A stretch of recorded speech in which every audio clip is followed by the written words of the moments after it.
एक दिवस आधीच एका ज्येष्ठ नेत्यांच्या आदेशाप्रमाणे आमची ही युती झाली. पत्रकार जनतेला आणि सगळ्यांना धक्का होता. अनपेक्षितपणानं कुठल्याही कार्यकर्त्यांना विश्वासात न घेता ही आम्ही युती केली. आमच्याही मनामध्ये शंका होती की किती लोकांना रुचेल, किती लोकांना आवडेल. आणि शेवटी राजकारणामध्ये समाजकारणामध्ये अनेक वर्ष संघर्ष होता. आणि संघर्षामध्ये कार्यकर्ते सुद्धा बऱ्याच जणांना त्याची संकट दिलेली होती. त्यांनी दोघांनाही फार मोठी साथ दिलेली होती. अशा पार्श्वभूमीवर एकत्र येणं आणि निवडणूक करणं ही फारच मोठी एक कठीण गोष्ट होती. कारण त्यांना समजावून सांगणं, त्यांच्या अनेक ज्या शंका आहेत त्यांना उत्तरं देणं, पुढचं राजकारण कसं होणार, पुढचं समाजकारण कसं होणार ही माहिती देणं एक आमच्यासाठी फार एक आव्हान होतं. मला कागलच्या सर्व जनतेचं आणि मतदारांचा मनपूर्वक आभार मानले पाहिजे की या दोघांच्या युतीवर त्यांनी विश्वास व्यक्त केला. ठीक आहे, काही मतं गेलेली आहेत. मला वाटतं येणाऱ्या काळात त्यांनाही आम्ही समजावून आणि ही युती कशी पुढे चालू राहणार आहे, यामध्ये या शहराचं आणि या जिल्ह्याचं कसा हित आहे हे आम्ही समजावण्याचा प्रयत्न करीन. आणि जी अपेक्षा आणि जी निवडणुकीच्या निमित्ताने आम्ही जे आश्वासन दिले पूर्ण करण्यासाठी आणि या कागल शहराचा चांगला विकास करण्यासाठी आमची जी युती झालेली आहे. आणि विशेषतः एवढीच युती यापुरती नाही, येणाऱ्या जिल्ह्याच्या सर्व राजकारणामध्ये एक चांगली अभेद्य अशी एक भक्कम अशी आघाडी करून आजपर्यंत कागल तालुका हा जसा राजकीय विद्यापीठ म्हणून गणला गेला, त्यामध्ये निश्चितपणानं चांगलं काम आम्ही दोघं म्हणून करू. मी आमच्या जनतेचं आणि सर्व उमेदवारांचं मनपूर्वक अभिनंदन करेन. आणि या माध्यमातून मी आपल्याला एवढंच सांगेन की या पुढच्या काळामध्ये सुद्धा सर्व निवडणुकांमध्ये आम्ही अशाच प्रकारे चांगली युती, चांगलं संघटन, लोकांचा विश्वास प्राप्त करून आम्ही जिंकू. नुसतं कोल्हापुरात नाही तर विजयी झालेले जे उमेदवार आहेत त्यांना पराभूत उमेदवारांच्यापेक्षा मताधिक्य थोडंसं जास्त दिसते. काही ठिकाणी जास्त दिसते, काही ठिकाणी प्रमाण कुठतरी कमी आहे. म्हणजे संमिश्र या सगळ्या युतीबाबत भावना आहेत म्हणायच्या.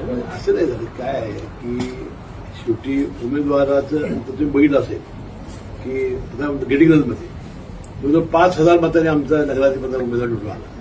परंतु त्याच्या 4-5 नगरसेवकांच्या जागा आमच्या म्हणजे उमेदवार पराभूत आहेत. याचा अर्थ की त्या प्रभागात त्याचं काम, त्याच्यावर असलेलं प्रेम, त्याचा विश्वास लोक हेही बघतात. म्हणजे फक्त पक्ष म्हणूनच ते मतदान करत नाही. आता मुलगुडमध्ये नगराध्यक्ष आज आमच्याकडनं गेलेले तिकडे निवडून आले, तर 4 आमच्या जागाही आल्या. म्हणजे शेवटी माणसं उमेदवार बघून मतदान करतात. ठीक आहे, थोडासा म्हटलं त्याप्रमाणे काही ना जो धक्का बसला होता, म्हणजे मानसिक धक्का बसला होता, आश्चर्याचा धक्का बसला होता, सुखद धक्का बसला होता, त्याचे काही परिणाम तिथे दिसत आहेत. कोल्हापूर जिल्ह्यातच नव्हे तर राज्यभरात महायुतीचा दबदबा पाहायला मिळतोय. त्याला सांगितलं आम्ही भाऊ ते येऊ शकतात. परंतु आता ज्या पद्धतीनं त्यांनी टीका केली त्यामुळे लोकांची कार्यकर्ते थोडं मन दुखावलेली आहे. बघूया त्यांना कसं एकत्र आणायचं. मी आणि राजेपासून चर्चा करू. प्रवीणसिंह पाटलांनी ते म्हणतात की ज्यांनी आम्हाला 16ला धोका दिला, दगाबाजी केली, त्यांना आम्ही प्रत्युत्तर दिलेलं आहे. आता ठीक आहे ना, निवडणुकी निकालानंतर कोणी अजून म्हणतेच ना. राजे काय एक मिनिट बोल तिकडे घे. महेश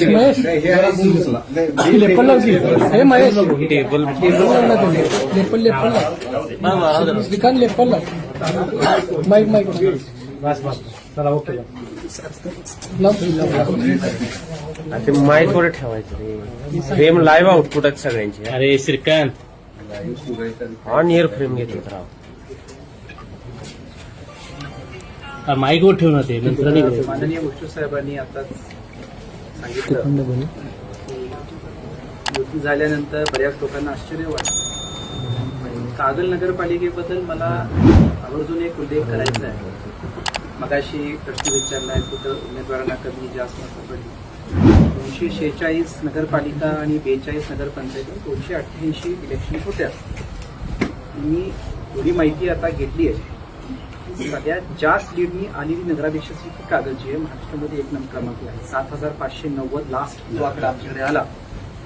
आणि सगळे उमेदवार ऍव्हरेज 900 ते 1000 मतांनी आलेले आहेत. पुढे मागे 50 मतं पुढे मागे असतात. हे जर आकडे आपण जर घेतले, आम्ही दोघं जबाबदारीने सांगतोय की महाराष्ट्रामध्ये 1 क्रमांक मतांनी आलेली सीट ही कागलची आहे आणि सगळे नगरसेवक जे आले निवडून आलेले, सगळ्यात जास्त फरकाने निवडून आलेले नगरसेवक हे सगळे कागलमध्येच आलेले आहेत. त्याच्यामुळं जे मीडियामध्ये एक प्रश्न होता की आम्ही दोघं आल्यानंतर कुठंतरी दुसऱ्या बाजूला जनतेचा उठाव होईल, असं होईल तसं होईल, तर मला वाटतं या गोष्टीला आता तो विषय संपलेला आहे. जनतेने तो कौल दिलेला आहे, ठीक आहे. आणि त्यामुळं मला असं वाटतं की यासाठी कागलच्या जनतेचा आम्ही मनापासून आभार व्यक्त करतो. मुरगुडच्या पण जनतेचा कौल आम्ही मान्य करतो. आम्हाला जे अपेक्षित होते ते आले नाही आणि त्यावर साहेबांचंही अभिनंदन करतो की गडिंग्लजमध्ये वन वे सत्ता ते मला खरंच बोलली होती की येणारी आमची वन वे सत्ता, त्याचंही मी अभिनंदन करतो. त्यांच्या बाजूने तिथं नव्हतो पण त्यांनाही अभिनंदन करतो. पण एक सगळ्याचे महत्वाचं की जनतेने आता हे स्वीकारलेलं आहे आणि जसं साहेबांनी सांगितलं की येत्या जिल्हा परिषदमध्ये साहेब असतील, मी असतील, माझी आमदार संजय बाबा असतील आणि राहिला प्रश्न संजय दादांचा, ते साहेबांनी बोलले ते पुढे वरिष्ठ पातळीवर जे काही ठरेल. त्यामुळे आपण एकत्र मिळून या इलेक्शनला पुढे जायचं आहे आणि जिल्हा परिषदला आम्ही तिघं बसूच आणि दादांचा जो विषय आहे ते नंतर साहेब ते बघून घेतील. परत सगळ्या कार्यकर्त्यांचा आणि जनतेचा मी मनापासून आभार व्यक्त करतो. काय झालेलं आहे, 2 ठिकाणी एक काली आणि 2 कुठे शिरोळ वडगाव. शिरोळ कुठे शिरोळ आघाडी हे बघा. तुम्हाला सांगतो, आम्ही जे केलं होतं त्या 5 ठिकाणी आघाडी केल्या होत्या. राष्ट्रवादी काँग्रेस पक्षानं 3 ठिकाणी स्वतः बळावर आम्ही उभे केले होते. उपरी आणि हातकणला आम्ही काही उमेदवार उभे केले होते आणि शिरोळ, कुरुंदवाड आणि जयसिंगपूर हे मी आणि राजेंद्र यड्राव करली अनेक वर्षे आमची शाहू आघाडी तिथं आहे. त्यामध्ये आम्ही 3 आघाड्या केलेल्या होत्या. त्यामध्ये जयसिंगपूर आणि कुरुंदवाड हे आघाडीचे उमेदवार निवडून आलेले आहेत. शिरोळमध्ये त्या आघाडीचा उमेदवार निवडून आलेला आहे. दोन्ही राष्ट्रवादीचा जो प्रयोग चंद्रगड केलेला होता खूपच झाला. म्हणून आघाडीची शिफ्ट घेतली. मुख्यमंत्री या ठिकाणी प्रचार करून गेले होते तरी यश मिळालं. यश झालंय का, शेवटी हा निवडणूक असतो आणि जनतेचा कोण असतो, त्यामध्ये कोण हरतं कोण जिंकतं याला फारसं महत्व द्यायचं. आपण ज्या लोकांनी विश्वास व्यक्त केला त्यासाठी काय करायचं हे महत्वाचं असतं. यापुढच्या निवडणुकीमध्ये माझ्या खूप मोठी मुसंडी मारल्याचं पाहायला मिळते. कसं पाहताय आणि करायला? आम्ही विधानसभेच्या निवडणुकीत सांगत होतो की बाबा महायुती ही 200च्या पार होणार. आताही मला वाटतं आपण आठशे पाटील 200 पार झालेली आहे आणि महाविकास आघाडी 50च्या आतच राहिलेली आहे. मला वाटतं चांगला प्रचंड प्रतिसाद आपल्या राज्याचे मुख्यमंत्री देवेंद्र फडणवीस साहेब, एकनाथ शिंदे साहेब, अजितदादा पवार पुन्हा एकदा जनतेने दाखवले. आपल्या मित्राच्या पक्षाला एक समजसिंह घाडगे राजे यांचा पुन्हा भाजपमध्ये प्रवेश होण्याचा मुहूर्त आहे. तो मुहूर्त खरंच ठरणार आहे का तो कधी? मागच्या वेळी प्रेसला बोललो होतं, तुम्ही तारखा ठरवा, तिच्या आधी ठरवते. योग्य वेळी ते आम्ही सगळ्या गोष्टी बोलू आणि त्यावर मला वाटतं जेव्हा काही ते डेव्हलपमेंट्स होतील त्याच्या आधी बोलू. थँक्यू. लोकांचे आभार मानतो. त्यामध्ये काही वादच नव्हता ना.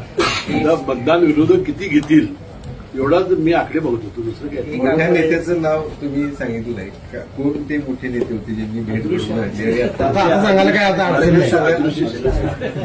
ते जिल्हा परिषदेच्या आधी होईल. संजय मंडलिक तुमचे मित्र आहेत जवळचे, निवडणुकीच्या निमित्तानं घेऊन रस्त्या बंगल्यावर कधी जाणार आम्ही दोघं तरी आता परवा आता भेटू, त्यानंतर वर्षा बंगल्यावर बघू. तुम्ही एकत्र आल्यानंतर काही असं बोलतो. गरजा हिंदुस्तान चॅनलला सबस्क्राईब करा आणि ताज्या घडामोडी जाणून घेण्यासाठी बेल आयकॉनवर प्रेस करा.